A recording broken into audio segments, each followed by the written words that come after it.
Commander Zixthor stood before the rows of young cadets in the Imperial War Academy. His scales had dulled with age, and several scars crossed his face. He had seen many battles, but the ones he remembered most were against the humans. Today he would tell his students why the Kalthine Empire had stopped fighting them. The classroom fell silent as Zixthor began to speak. His voice was low and careful, like someone remembering a bad dream. "I will tell you about the Battle of Crimson Ridge," he said. "It happened on a human colony called New Montana. That day changed how I saw warfare forever." The battle had started like any other. Zixthor's battalion had orders to capture a strategic position in the mountains. Intelligence reports said only a small human patrol was in the area. 60 Kalthine warriors moved through the red rocks and narrow passes. They were confident. They were experienced. They were wrong about what would happen next. The human patrol appeared at noon. Lieutenant Jack Morrison led them. He had 12 soldiers with him, just 12 against 60.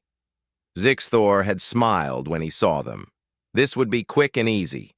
Morrison's squad took cover behind the rocks. They opened fire immediately. The humans were good shots. 3 Kalthine warriors fell in the first minute, but numbers mattered in war. Zixthor ordered his forces to surround the humans from 3 sides. The trap closed perfectly. The firefight continued for 20 minutes. The humans fought well, but they were running out of ammunition. Zixthor could hear their weapons firing less often. He prepared to accept their surrender. In Kalthine culture, soldiers surrendered when defeat was certain. It was logical. It preserved life for another day. But the humans did not surrender. When their bullets ran out, they picked up rocks. When those were gone, they used their rifles as clubs. Private Danny Cole had his arm broken by a plasma shot. He should have been down, unable to fight. Instead, he switched his rifle to his good arm and kept swinging it at any Kalthine who came close. His face showed pain, but his eyes showed something else, something Zixthor did not understand. Corporal Lisa Hayes was even worse. She was small compared to Kalthine warriors. When a Kalthine officer named Kralmoth approached her position, she did something insane. She dropped her empty weapon and jumped on him. She wrapped her arms and legs around him and would not let go. Kralmoth shot her twice. She still held on. She was biting his neck, clawing at his face, doing anything to hurt him. It took 3 warriors to pull her off. She was still fighting when she finally passed out from blood loss. The battle lasted 40 minutes total. When it ended, 42 Kalthine warriors were dead or badly wounded. Only 3 humans survived, and all 3 were unconscious from their injuries. 9 humans died on that ridge. None of them had surrendered. None of them had run away. None of them had stopped fighting until their bodies gave out completely. Zixthor had walked among the dead afterward. He looked at Morrison's body. The human lieutenant had been shot 7 times. He had died trying to reach one of his wounded soldiers. His hand was stretched out toward Private Cole, like he was trying to protect him even at the end. "I did not understand," Zixthor told his students. "We had won, but it felt like we had lost. 42 of my warriors were gone. 3 humans lived, but they had made us pay such a terrible price." He paused and looked at each cadet carefully. "Later, I asked human prisoners about this. Why did Morrison's squad not surrender? Why did they fight when they could not win? One prisoner, a human named Greg Holland, explained it to me. He said humans have something called spite. It is the desire to hurt your enemy even when you are dying. Even when you cannot win, you make them remember you. You make them pay for killing you." The cadets shifted uncomfortably. This idea was foreign to them. "Most species in the galaxy have a survival response," Zixthor continued. "When death is certain, the mind tells you to surrender, to survive, to live for another day. Humans have this response too, but they can ignore it. They can choose to keep fighting when their brain tells them to stop. They can decide that hurting you matters more than saving themselves. One cadet raised his hand. But, Commander, that is illogical. If you die, you cannot fight in future battles. Zixthor nodded slowly. Yes, it is illogical. That is what makes humans so dangerous. They do not always follow logic. On Crimson Ridge, 12 humans held 60 warriors for 40 minutes. They knew they would die. They died anyway, but they made sure we would remember them. And we do. I still see their faces when I sleep. He walked to the window and looked out at the peaceful academy grounds. After the war, I met Morrison's sister. Her name was Kate Morrison. She asked me to tell her how her brother died. I told her everything. She cried, but then she said something I will never forget. She said, Jack always said if he had to go, he would take some of the enemy with him. I am glad he kept his promise. Zixthor turned back to his students. That is when I truly understood. Humans do not just fight to win. They fight to make sure you lose something too. Even in death, they want to hurt you. They want you to feel the cost. And that spite, that refusal to stop, makes them the most unsettling warriors I have ever faced. The classroom was completely quiet now. The young cadets looked at their old commander with new understanding. War against humans was not like war against other species. It was something different, something darker. This is why we made peace, Zixthor said softly. Not because we could not defeat them, but because defeating them would require us to kill every single one, and they would make us pay for every single death. In the end, the price was too high. He dismissed the class, but his mind stayed on Crimson Ridge. It always did. The next day, Commander Zixthor returned to his classroom. The cadets were already seated when he arrived. They looked at him with nervous eyes. Yesterday's story had affected them. Good. They needed to understand what humans were really like. Zixthor began without greeting them. Today, I will tell you about Medical Station Theta 7, he said. This story is different from yesterday. This one still confuses me, even now. The medical station had been set up behind the front lines. It was a safe place where wounded Calthene warriors could heal. The facility had 40 beds, good equipment, and experienced doctors. Zixthor had been assigned to defend it with a small security team. The front line was 30 kilometers away. They thought they were safe. They were wrong. The human attack came at dawn. Captain Kyle Bennett led a strike team of 20 human soldiers. They moved fast and hit hard. The Calthene guards were caught off guard. Bennett's team destroyed the outer defenses in minutes. Zixthor and his remaining guards fell back to the medical building itself. They prepared to make their last stand. Inside the building were 30 wounded Calthene warriors, but there were also 5 human prisoners. These humans had been captured 3 days earlier during a different battle. They were wounded too. The Calthene doctors had treated them the same as their own wounded. It was the rule of the medical station. All wounded were patients, enemy or not. One of those prisoners was Sergeant Amy Watson. She was a human medic. When she had been captured, she was trying to save a wounded human soldier in the middle of a firefight. The Calthene warriors had shot her in the leg and taken her prisoner. For 3 days she had been recovering in the medical station. But something strange had happened during those 3 days. Watson had not stayed in her bed like a normal prisoner. She had asked the Calthene doctors if she could help. At first they refused. She was the enemy, but she kept asking. She showed them her medical training. Finally, they let her assist with simple tasks. Watson had worked alongside the Calthene medical staff for 2 days. She changed bandages. She brought water to wounded soldiers. She helped mix medicines. She did this for Calthene warriors, the same species that had shot her, the same species her people were fighting.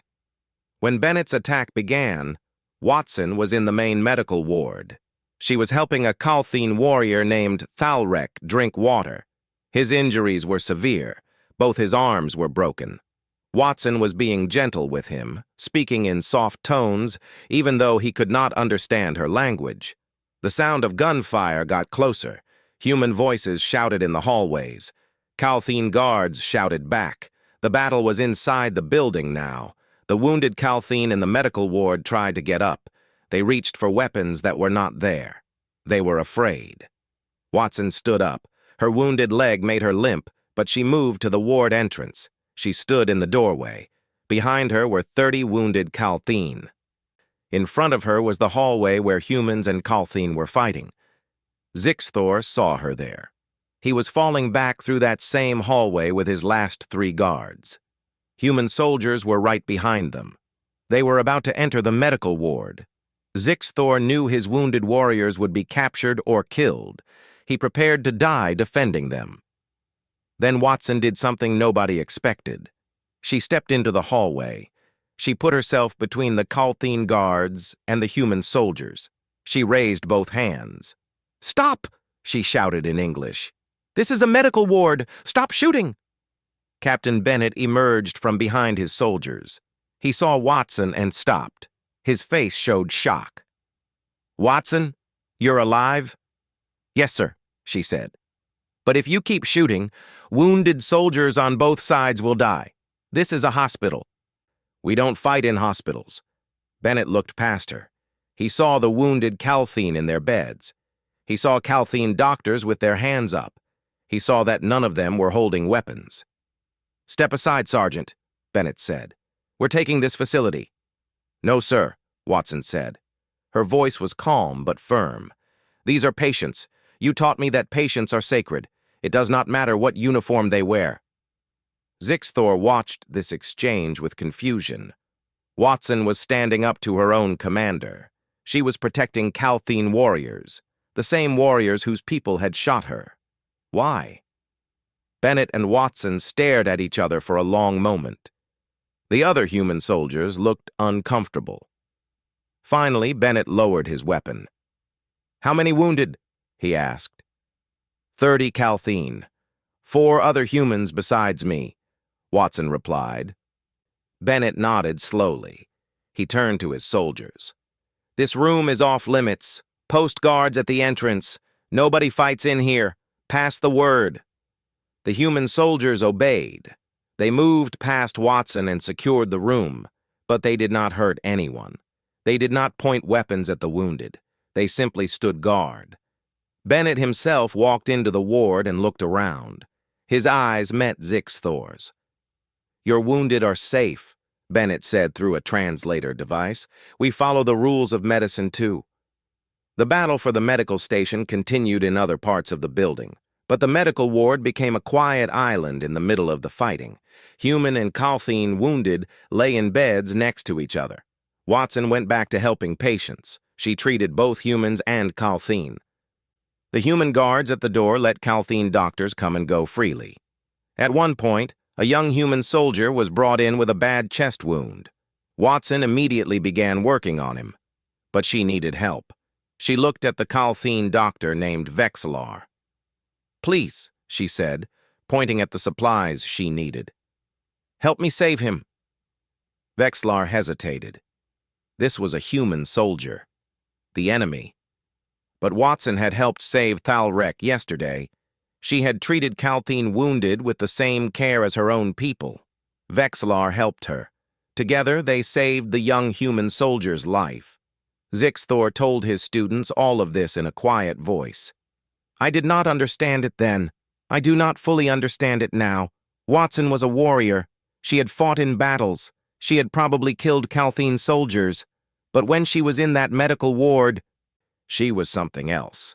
She was only a healer. All wounded were the same to her." One cadet asked, "How can they separate these two things?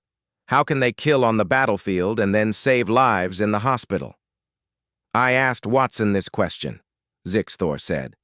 "After the war ended, I found her again. I needed to understand. She told me that humans have a code.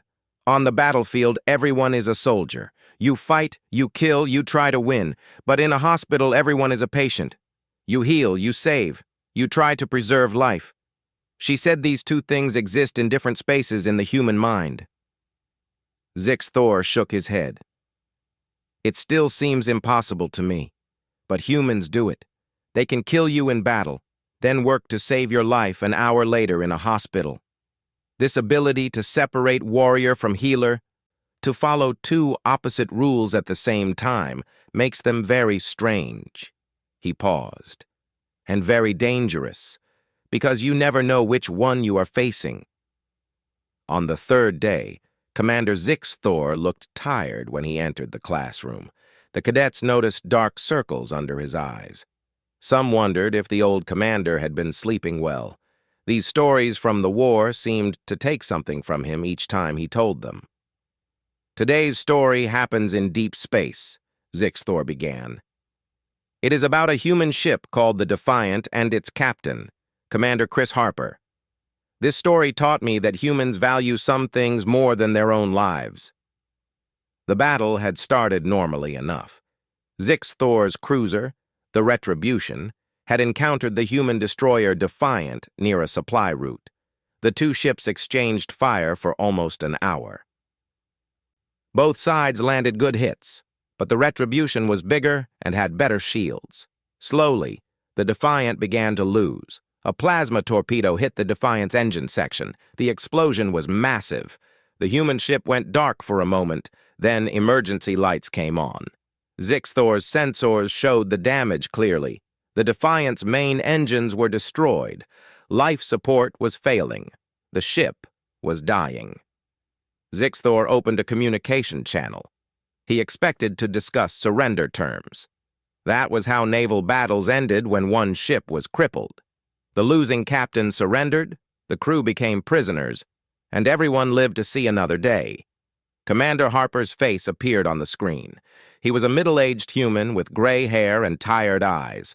Smoke drifted in the air behind him. Red emergency lights flashed in his bridge. "Commander Harper," Thor said through his translator, "your ship is finished. Surrender now and I will take your crew as prisoners. They will be treated according to the war conventions." Harper nodded slowly. "I appreciate the offer, Commander. My crew is 200 people. Many are injured. Our life support will fail in about 4 hours. I want them to live." "Then you accept surrender?" Thor asked. "I want my crew to live," Harper repeated. "But I will not surrender this ship's data cores to you. They contain classified information that would cost human lives if you captured them." Thor was confused. "Then what do you propose?" Harper looked directly at the camera. His eyes were calm. "I propose this.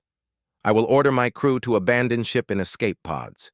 You will allow them to leave safely. Meanwhile, I will stay aboard the Defiant and pilot her away from your fleet.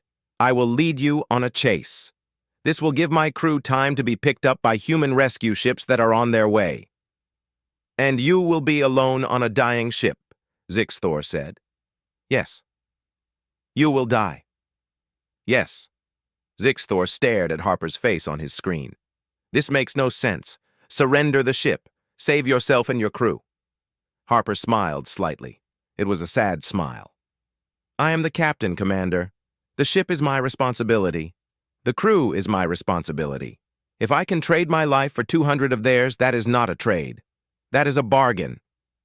Before Thor could respond, Harper cut the communication.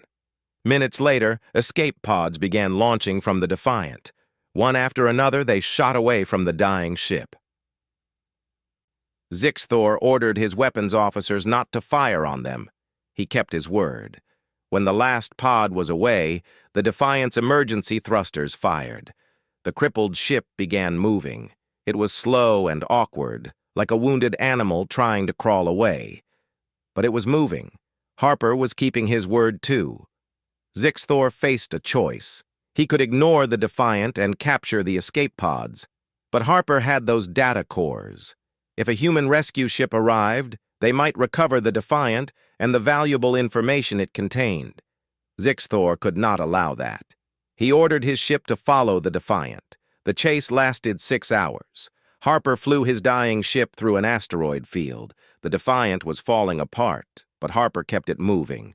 Every time Zix-Thor's ship got close, Harper would find a way to put some distance between them. He used the asteroids for cover. He vented atmosphere to create thrust when his engines sputtered. He did everything possible to stay ahead. Zix-Thor's sensors told the story. Life support on the Defiant had failed after 2 hours. Harper was in a suit now, breathing from a tank. The ship had no heat. The temperature inside was dropping toward freezing. Harper was alone in the dark and cold, flying a ship that should not be flying anymore. But he kept going. During the 5th hour, Zix-Thor received reports that a human rescue ship had picked up all the escape pods. Harper's crew was safe. Still, Harper did not stop. He continued piloting the Defiant away from Zix-Thor's fleet. Why? Zix-Thor wondered aloud. His crew is safe. Why does he still run? His tactical officer suggested an answer. Perhaps he wants to deny us the ship. If we cannot catch it, we cannot capture the data cores. That made sense.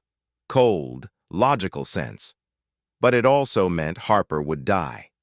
He had to know that. In the 6th hour, Zix-Thor's ship finally got close enough. He prepared to board the Defiant. Marines were ready. They would take the ship and capture Harper alive if possible. Then Harper opened a communication channel one last time. His face appeared on the screen. He was not wearing his helmet. His lips were blue from the cold. Frost covered his uniform, but he was smiling.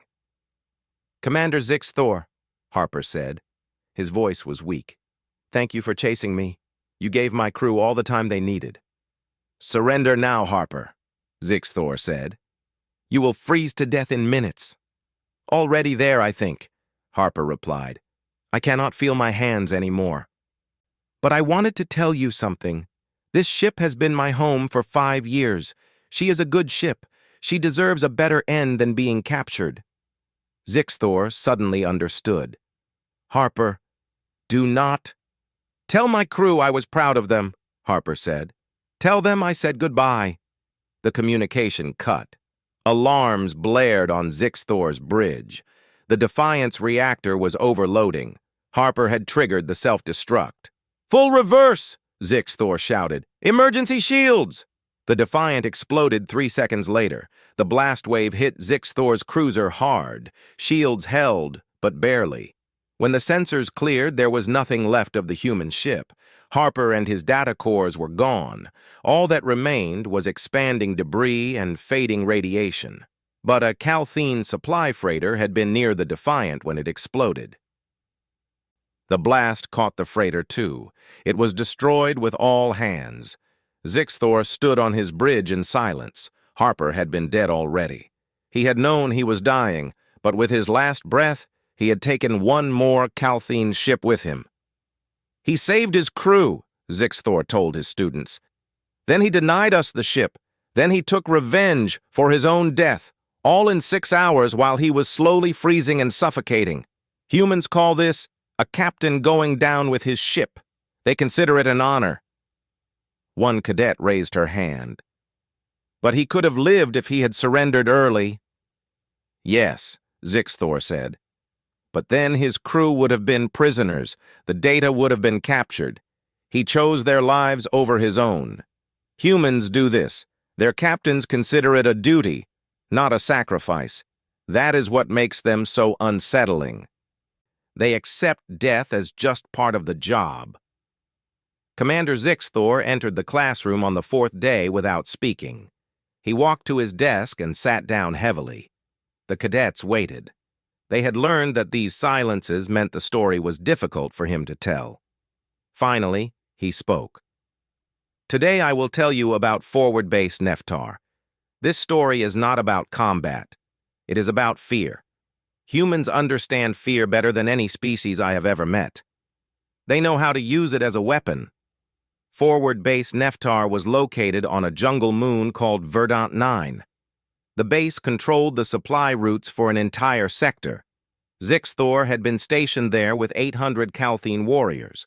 They built strong walls, set up sensors, and posted guards around the clock. The base was secure.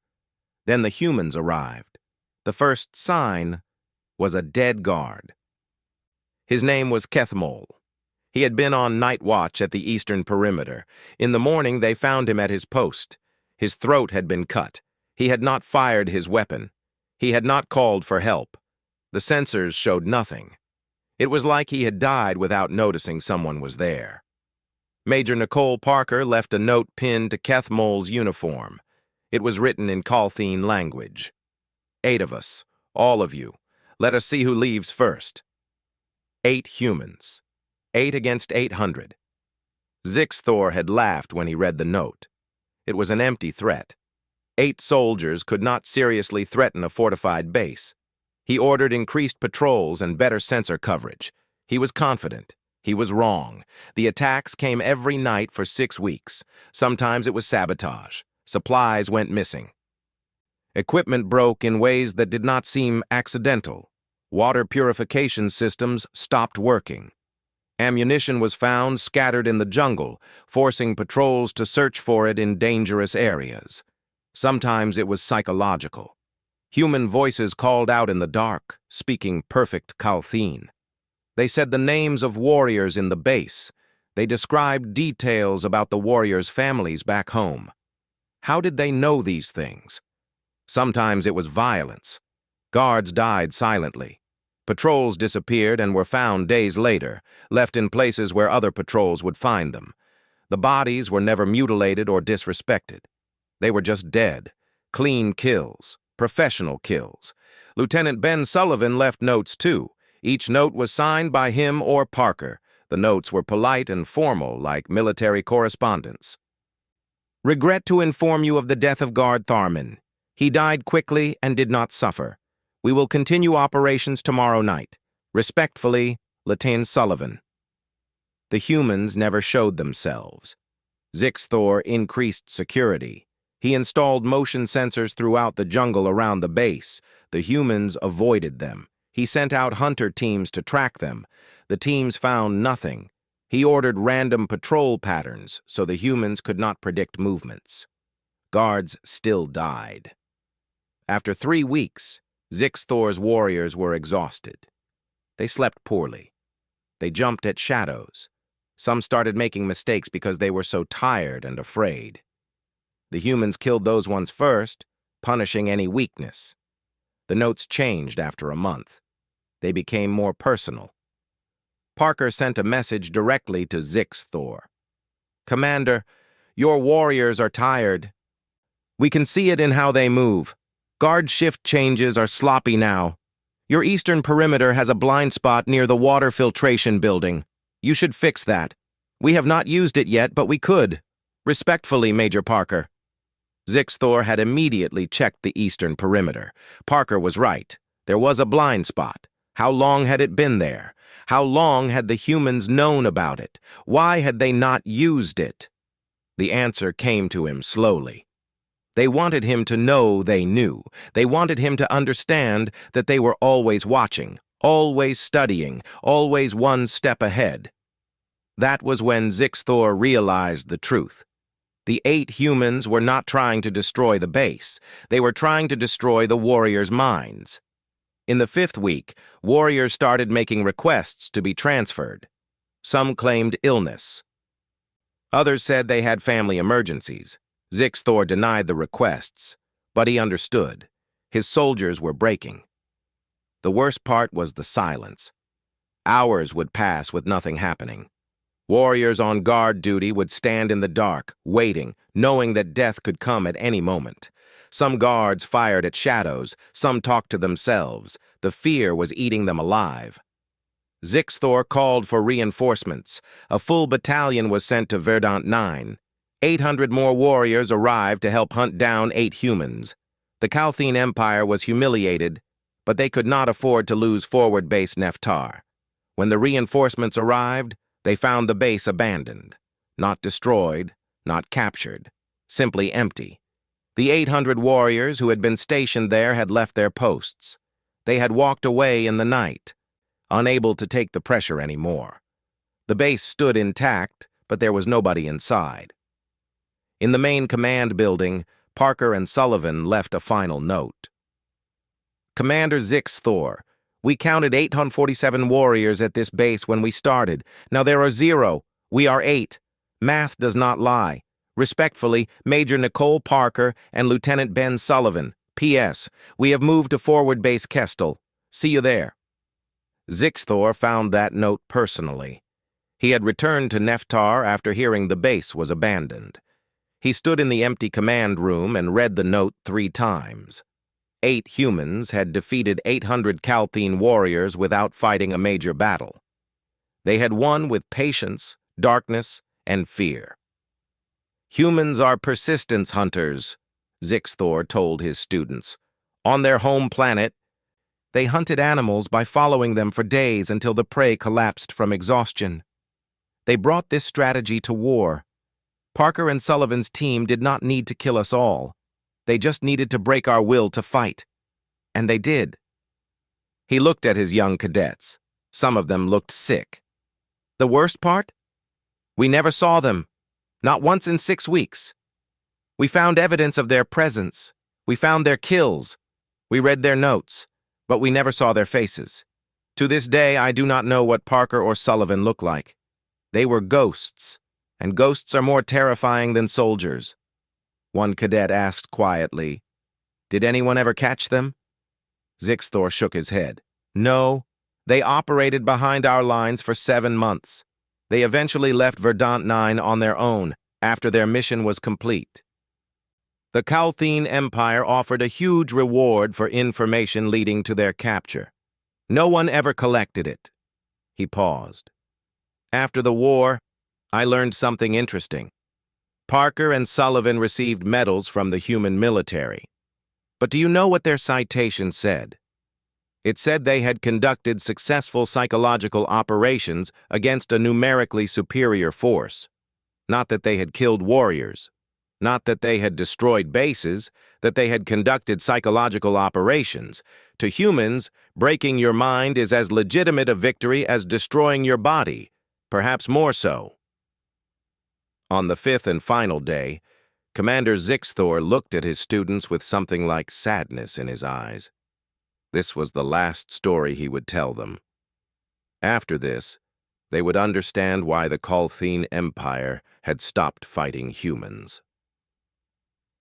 "Everything I have told you this week has been leading to this moment," he said. "Today I will tell you what humans fight for. Once you understand that, you will understand why we could never defeat them." The Battle of New Horizon happened near the end of the war. The Kalthine fleet was losing ground and they needed a victory. Intelligence reported that New Horizon was a human agricultural colony. 50,000 civilians lived there. The military presence was minimal. Only 200 soldiers defended the entire colony. Zixthor's fleet consisted of 12 warships. They carried enough firepower to destroy the colony's orbital platforms in minutes. The operation was supposed to be simple: destroy the defenses, occupy the colony, and use the civilians as bargaining chips in peace negotiations. Lieutenant Commander Jake Peterson commanded the orbital defense platforms. He had 6 weapons platforms that were 20 years old. His 200 soldiers were mostly young recruits with little combat experience. Peterson knew he could not win. Everyone knew he could not win. Zixthor opened communications before the battle began. It was the honorable thing to do. "Commander Peterson," Zixthor said, "you cannot defend this colony. Surrender now and I will allow civilian evacuation ships to leave safely. You have my word." Peterson appeared on the screen.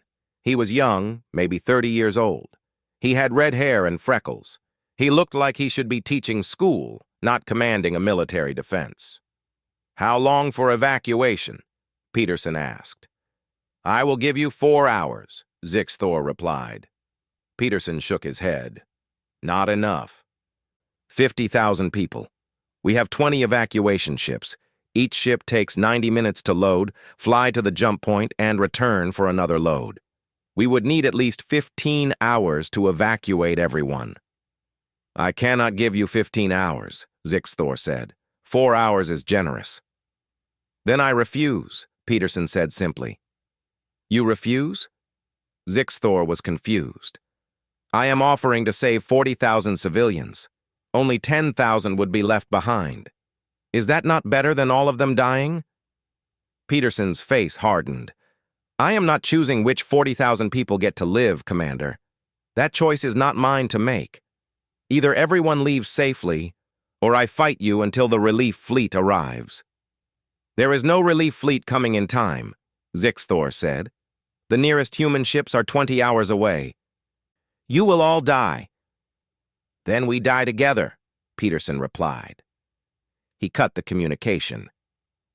Zixthor could not understand this logic. Peterson was throwing away 40,000 lives because he could not save the other 10,000. It made no sense. But Peterson was true to his word. When Zixthor's fleet attacked, the human defenders fought back immediately.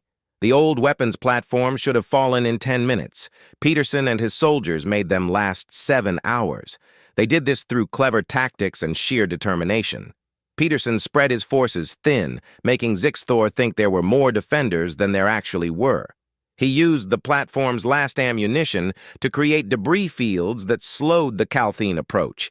He even rammed one platform into a Calthene cruiser when its weapons ran out. The soldiers on that platform knew they were going to die. They sent a final message to the colony below. We bought you another hour. Use it well.